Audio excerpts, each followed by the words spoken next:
And this was a scene in the Gaza Strip today as the Israeli military stepped up its attacks against Hamas. This in retaliation for the Palestinian militant group's massive terror attack on Saturday. Secretary of State Antony Blinken is in Israel today, meeting with the prime minister there and pledging U.S. support.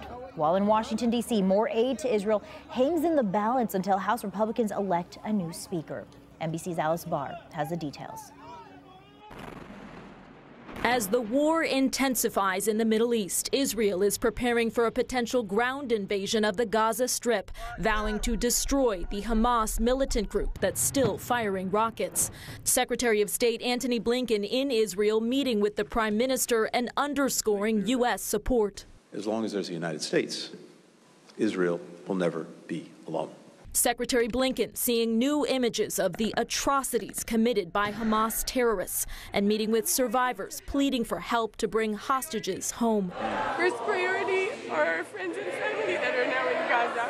The Biden administration vowing support for the hostages, which include American citizens. At least 27 Americans now among the devastating death toll of both Israeli and Palestinian civilians as the humanitarian crisis in Gaza grows under a barrage of Israeli airstrikes and with access to food and fuel cut off. And it makes you very scared of your own life. Secretary Blinken saying he and Prime Minister Netanyahu discussed how to minimize civilian casualties and provide safe passage for those who want to leave, including Palestinian Americans. Hamas continues to use civilians as human shields.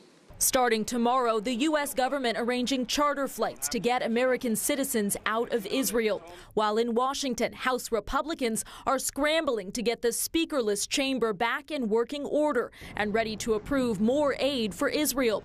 Majority Leader Steve Scalise won his party's nomination for Speaker, but hasn't locked in the support for a full House vote.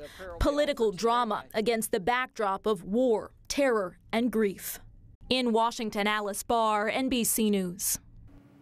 Defense Secretary Lloyd Austin is now set to head to Israel tomorrow as Secretary Blinken carries on to Jordan to speak to leaders in the region about how to keep the conflict from spreading.